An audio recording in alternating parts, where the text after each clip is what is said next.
So we got a couple electrical issues to work out this morning. I still smile when I see those rear tires. that's some meat right there. Okay, first issue. Reverse lights. When I turn on the ignition, the reverse lights come on. So the reverse lights are obviously in the painless harness. And it's a very simple circuit though. It just goes through a switch that is on the transmission and goes back to the lights. So 12 volts into the switch, output of the switch feeds the lights. Lights are grounded at the socket. Now in this case, I use the Bowler all-in-one harness on the T56 transmission. So there's two wires coming out of the harness for the reverse light switch. Now, immediately I thought, well, maybe I just don't have it set up right. So Bowler has a really nice little app that you just kind of go in and start poking around. And in the app, there is no diagnostic connection or control for the reverse light.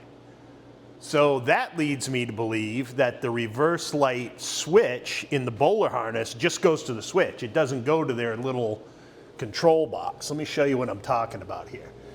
So Bowler has this cool little control box you can see right here. And it's screwed to the side of the transmission. And what that does is it takes the input pulses from the speed sensor, calibrates it to your rear end ratio and your tire diameter, and gives your speedometer an accurate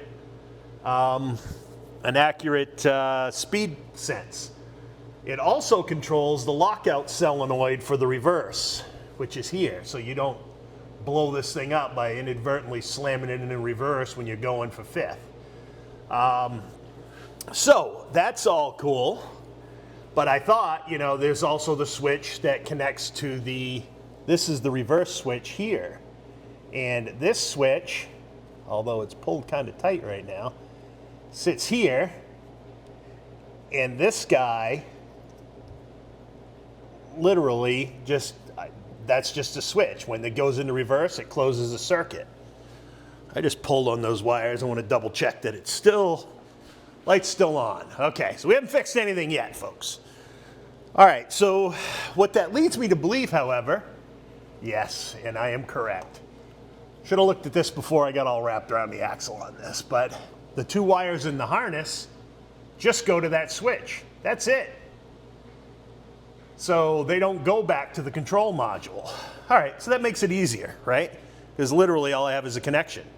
So if I disconnect this switch, which I'll do right now. If I just disconnect this, if the light goes out, the problem is the switch. The light's still on. Ruh-roh.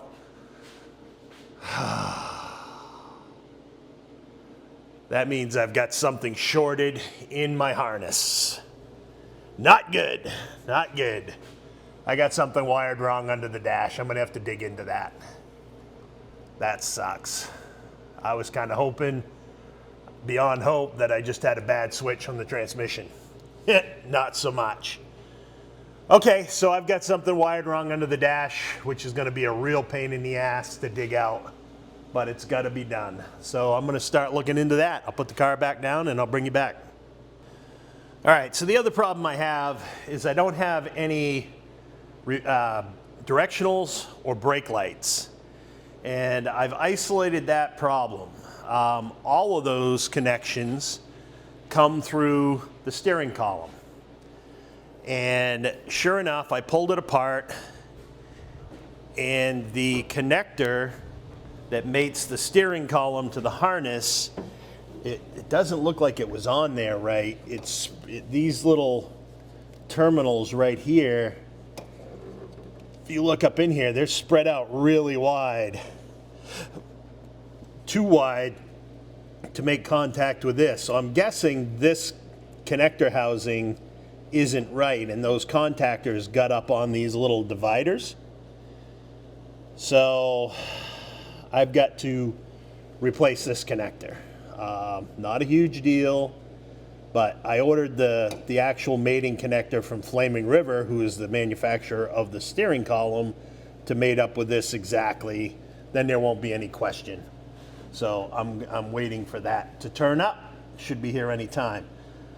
So that is the problem with that. I'm 100% certain. I tested it. I could see power on this side of the connector, but not on the column side. So we know that is the issue. Okay, so that should take care of that when that turns up. Okay, so I've opened up the dash. This is the painless book. What I'm looking for is I have a circuit 958, which is a pink wire that should be going to one side of the switch, and a light green wire that should be going to the lights. I have tested the voltage on the switch under the car, and it has none. So I have no idea what I did here, but something is really not connected right, and unfortunately, this is gonna be fun. So let me dig in here and see if I can find those two leads and figure out what's going on. Well, I found something. These are the two wires for the reverse lights and the reverse light power, and they were sitting here unhooked. I am not sure what's happening. I got a feeling when I pushed the gauge in, it tore those wires out of their connector. So I've got to dig into this deeper. I got to unloom a bunch of stuff, try to figure out where those are supposed to go. But I just verified the reverse lights are now out. So I'm in the right area. I just don't know what's happening. And thankfully, it's not way back underneath the dash. So whatever it is seems to be right here. Okay, I think I found it. This connector, I had cleverly put the reverse light right here. This is the other end of the switch that we saw down on the transmission. Those are the two wires from that switch. And these two wires apparently pulled out of my connector. And in the process of doing so, when they pulled out, they were touching each other. They were shorted. And that's why the lights came on. Very strange. I'm sure when I was jamming stuff back in here, trying to put the instrument cluster back in, this all went to hell. So I've got to pull this apart, figure out why these terminals didn't stay. Maybe I used the wrong gauge connector, but I'll get this fixed and hopefully we'll have reverse lights. Okay, we got that all back together now. Let's see if it works. It's in neutral, reverse. Neutral, reverse.